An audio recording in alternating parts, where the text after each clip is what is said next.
Bonjour, je m'appelle David Buzic. Bienvenue à la dernière séance de notre étude sur le livre Chemin, Vérité, Vie, le discipulat, un parcours de grâce. Lors de notre dernière séance, nous avons réfléchi ensemble à la nécessité de la patience et la vision à long terme durant le parcours de grâce. La grâce soutenante de Dieu se manifeste dans un partenariat divin-humain. Dieu initie, nous répondons. Dieu appelle, nous écoutons. Dieu guide, nous obéissons. Dieu habilite, nous agissons. Au cours de la séance d'aujourd'hui, nous examinerons le chapitre 6, la grâce suffisante. En Jésus-Christ et par la présence du Saint-Esprit, nous faisons l'expérience du renouveau de la vie humaine par la grâce chercheuse, la grâce salvatrice, la grâce sanctifiante et la grâce soutenante. Mais c'est cette dernière expression biblique de la grâce qui est pour moi la plus mystérieuse de toutes. Vous êtes-vous déjà demandé pourquoi les personnes qui semblent avoir une vie facile paraissent si éloignées de Dieu, tandis que celles qui traversent les eaux les plus profondes et font face à la plus grande lutte personnelle ressentent souvent la proximité intime de Dieu. À première vue, ces observations semblent toutes deux contre-intuitives. Il paraît logique que ceux qui ont moins de problèmes soient plus heureux et ressentent une plus grande paix que ceux qui endurent de profondes souffrances. Et pourtant, c'est souvent le contraire. Comment expliquer un tel paradoxe ? Les Écritures nous rappellent que l'une des spécialités de Dieu est de racheter toute chose, même lorsque le mal est intentionnel. Joseph a dit à ses frères jaloux, « Vous aviez pour le projet l'intention de me faire du mal. Dieu l'a transformé en bien, pour accomplir ce qui arrive aujourd'hui et pour sauver la vie de nombreuses personnes. » Et l'apôtre Paul nous rappelle, « Nous savons du reste que toutes les choses concourent au bien de ceux qui aiment Dieu, de ceux qui sont appelés selon son dessein. » Joseph n'a pas dit que Dieu avait poussé ses frères à le vendre en esclavage aux Égyptiens. Il a dit que Dieu ne laisserait pas leurs mauvaises intentions avoir le dernier mot. Paul n'a pas dit que Dieu faisait que de mauvaises choses arriver à son peuple, mais que Dieu agissait fidèlement dans tout, bon et mauvais, afin de prendre ceux qui ressemblaient seulement destructeurs et brisés de le rendre guérisseurs et saints. Ceci explique pourquoi les personnes qui sont dans le Christ subissent très souvent de plus grandes souffrances que celles qui vivent dans la plus grande paix. Quelque chose se produit dans la vie d'un disciple de Jésus pleinement consacré, qui tout au long de son parcours de grâce rencontre des circonstances difficiles et des situations exigeantes. Dans sa faiblesse, il fait l'expérience de la grâce suffisante de Dieu, qui le soutient et lui apporte ce dont il a besoin dans ses plus grandes luttes. L'apôtre Paul a parlé à propos de la grâce suffisante dans sa deuxième lettre à l'église du 1er siècle de Corinthe. Il dit qu'on lui avait mis une écharde dans la chair. Ni la provenance, ni la raison de l'écharde ne sont vraiment claires. Nous ne savons pas si le problème était physique, émotionnel ou relationnel. Ce qui est clair, c'est que cela est devenu un fardeau si lourd à porter pour Paul qu'il s'y réfère comme un messager de Satan venu pour me tourmenter, et cela lui a rappelé sa fragilité. Il supplia Dieu de l'enlever, de supprimer son défaut, et ainsi semble-t-il de faire de lui un leader plus fort et meilleur pour l'Église. Avant d'examiner davantage l'écharde, rappelons-nous que Paul était un homme fort. Ce n'était pas un faible d'esprit. Dans le Nouveau Testament, Paul décrit en détail les souffrances qu'il a subies en tant qu'apôtre. « J'ai travaillé plus qu'eux, j'étais en prison plus souvent qu'eux, on m'a frappé encore beaucoup plus et j'étais en danger de mort plus souvent qu'eux. 5 fois, les Juifs m'ont donné des 39 coups de fouet. 3 fois, les Romains m'ont frappé durement. 1 fois, on m'a jeté des pierres pour me tuer. 3 fois, j'étais sur un bateau qui a coulé et 1 fois, j'ai passé 1 jour et 1 nuit dans l'eau. Fréquemment en voyage, j'ai dû traverser des rivières à gué, repousser les voleurs, me battre avec des amis, me battre avec des ennemis, en péril dans les villes, en péril dans les déserts, en péril sur la mer, en péril parmi les faux frères. J'ai fait des travaux très fatigants et souvent manqué de sommeil, j'ai eu faim et soif, et j'ai souvent manqué de nourriture, j'ai eu froid et j'ai manqué de vêtements. Sans parler de la pression et de l'angoisse constante qu'il a ressentie en traitant avec des églises difficiles et des membres de l'église insupportables. Êtes-vous fatigué ? Paul a enduré tout cela, et sans aucun doute, plus pour l'amour du Christ. Êtes-vous convaincu maintenant que Paul n'était ni un faible, ni un pleurnichard ? Cela nous porte à croire que, quelle qu'était l'écharde, Ce n'était pas une chose insignifiante pour Paul. Pas moins de 3 fois, Paul révèle qu'il a demandé à Dieu d'enlever les chardes, ce qui d'une manière biblique de dire « je demandais sans cesse ». Paul nous fait prendre conscience qu'il était dans une situation vraiment très difficile. Il portait un fardeau qui l'écrasait et se sentait trébucher sous son poids. Ce n'était pas un petit problème aux yeux de Paul, et il a prié pour être guéri. Le Seigneur a répondu à sa prière, mais pas de manière qu'il attendait. « Non, Paul, tu vas garder les chardes, mais sache ceci, ma grâce te suffit, car par ma puissance s'accomplit dans la faiblesse. Tu es plus forte dans tes moments les plus faibles, lorsque je suis avec toi, que dans des moments les plus forts sans moi.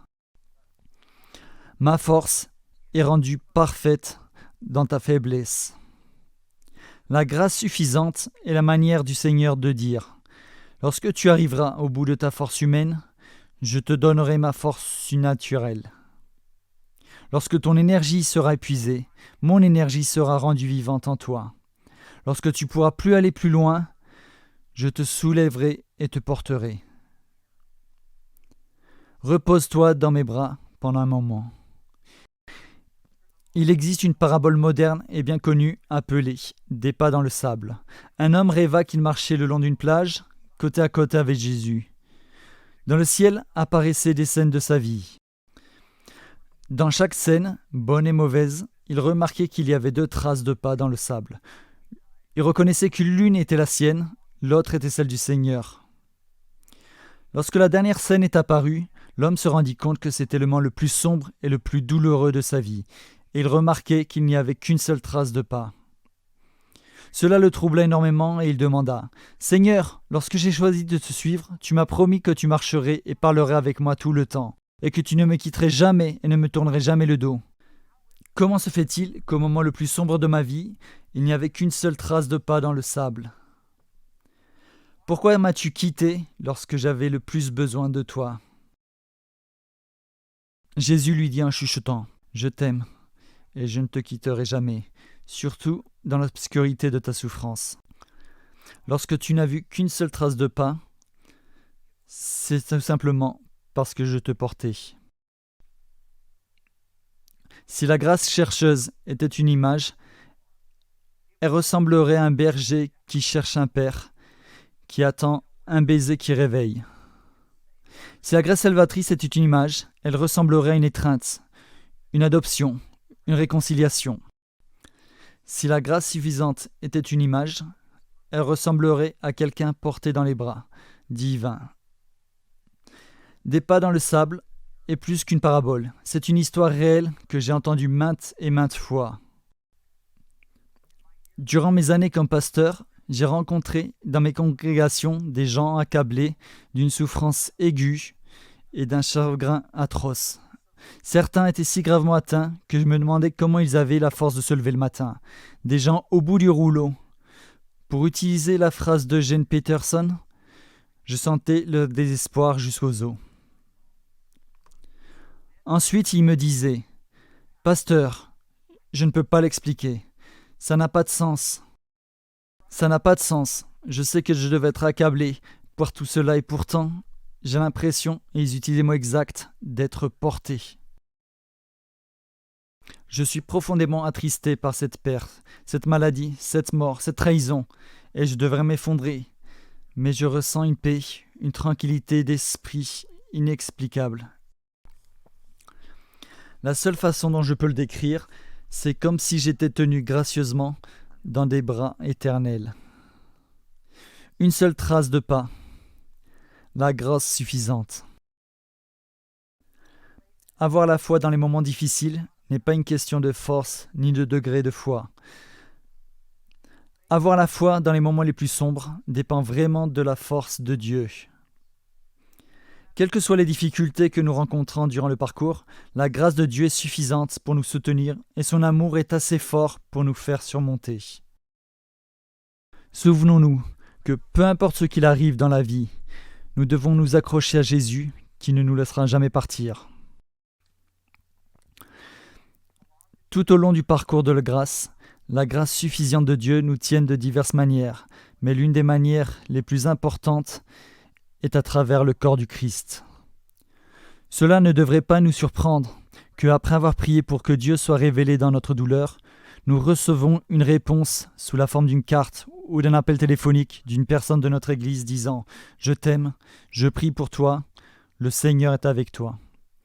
Il arrive parfois que nous entrions dans la fraternité d'une Église en portant ce qui nous semble être un fardeau insupportable et qu'un frère ou une sœur en Christ nous entoure de ses bras et nous dise « J'ai beaucoup pensé à toi ces derniers temps.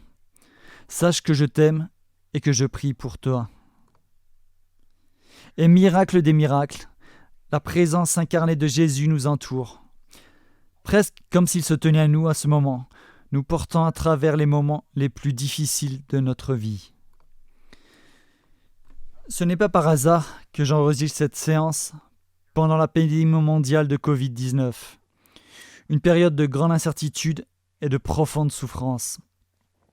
Il y a quelques semaines, je lisais la Bible et je suis tombé sur l'une des 7 paroles de Jésus à prononcer sur la croix avant de mourir. « Père, entre tes mains, je remets mon esprit. » Parmi les nombreuses choses de cette prière de Jésus nous apprend, ce qui ressort, à mon avis, dans le paysage désolé du Covid-19, c'est qu'il existe une grande différence entre une vie prise et une vie donnée. Jésus l'a dit clairement dans l'évangile de Jean. « Personne ne prend la vie, mais je la donne de moi-même. » Jésus donne sa vie librement et volontairement, afin que sa mort sur la croix ne soit pas la fin tragique d'une vie prometteuse, ni la déception d'une mission ratée. La croix était le plan cosmique de Dieu pour nous sauver des ténèbres et de l'emprise mortelle des principautés et des puissances. Par conséquent, le sacrifice de Jésus ne lui a pas été imposé. Il l'a embrassé volontairement pour nous. Il savait qu'il était dans les mains de Dieu, et ainsi il a pu dire « Je donne ma vie pour la reprendre ». Cela devrait nous faire réfléchir à la question de savoir est-ce que notre vie est donnée ou prise. Ce sont 2 choses bien différentes, principalement en ce qui concerne la question de la confiance. « Père, entre tes mains je remets mon esprit » signifie que nous sommes convaincus que nous donnons notre vie pour obtenir quelque chose de plus grand et de plus beau que ce que nous pourrions jamais accomplir sans notre Père céleste. Entre tes mains est une prière d'abandon total, car au fond, nous déclarons que nous retirons nos vies des mains d'autres personnes et des circonstances, y compris de nos propres plans et buts, et que mettons nos vies volontairement dans les mains de Dieu. Dans un sens puissant, elle redéfinit et réinvente les expériences de notre vie, soit en permettant aux choses de nous arriver, soit en nous mettant sous la garde de Dieu afin qu'il commande nos pas. Nous pouvons soit nous faire prendre quelque chose, soit le donner. Il peut s'agir d'une perte ou d'un abandon. Jésus nous présente le pouvoir choquant du sacrifice. Il nous montre qu'en nous abandonnant à Dieu, nous pouvons transformer quelque chose qui semble une perte à tout le monde en quelque chose qui est un gain pour tout le monde. Lorsque Frédéric Buechner dit « sacrifier quelque chose, c'est le rendre saint en le donnant par amour », il veut dire que même si quelqu'un essaie de prendre quelque chose de nos mains, même si nous avons l'impression de ne pouvoir l'empêcher, nous pouvons encore décider comment nous le laisserons partir. Nous pouvons encore ouvrir nos mains au dernier moment et donner ce qui, selon les autres, nous était pris et d'après les circonstances, semblait nous être volé. Nous pouvons le rendre saint en le faisant par amour, en l'abandonnant à Dieu. Dans l'expérience surréaliste du coronavirus, alors que les jours se transforment en semaines, il est facile d'avoir le sentiment que quelque chose nous est enlevé. Nous sommes effrayés, en colère, incertains et très loin de nos zones de confort. Nous devons faire un choix. Nous pouvons jouer la victime et dire « on m'enlève quelque chose » ou nous pouvons le remettre à Dieu et dire « Père, je remets mon esprit entre tes mains. Nous nous abandonnons à tes plans et à tes desseins. Nos vies ne nous appartiennent plus. Nous les déposons parce que nous t'appartenons et nous les abandonnons par amour afin que tu puisses les sanctifier. » Cela demande une certaine confiance de notre part, mais la récompense est la paix absolue de savoir que nos vies ont glorifié Dieu, que nos vies ne sont pas des accidents aléatoires, ni des échecs nerveux, mais que nos jours sont entre ses mains. En effet, même dans nos souffrances, il nous tient dans ses bras. Même une pandémie mondiale ne peut dicter le but et le sens de nos vies. Personne ne prend notre vie. Nous la déposons. C'est la réalité de notre espoir. Nous sommes plus forts dans nos moments les plus faibles lorsque le Seigneur est avec nous que dans nos moments les plus forts sans lui. Nous en sommes assurés pour le parcours de grâce. Sa force se perfectionne dans notre faiblesse. C'est un espoir qui ne nous déçoit pas. Nous laisserons à l'apôtre Pierre le dernier mot concernant la grâce suffisante. Mais quand vous aurez souffert un peu de temps, Dieu, l'auteur de toute grâce, qui vous a appelé à connaître sa gloire éternelle dans l'union à Jésus-Christ, vous rétablira lui-même. Il vous affermira, vous fortifiera et vous rendra inébranlable. Nous naissons chrétiens. Nous devenons des disciples. Et souvenez-vous, ressembler au Christ est notre destin. La grâce guide le parcours.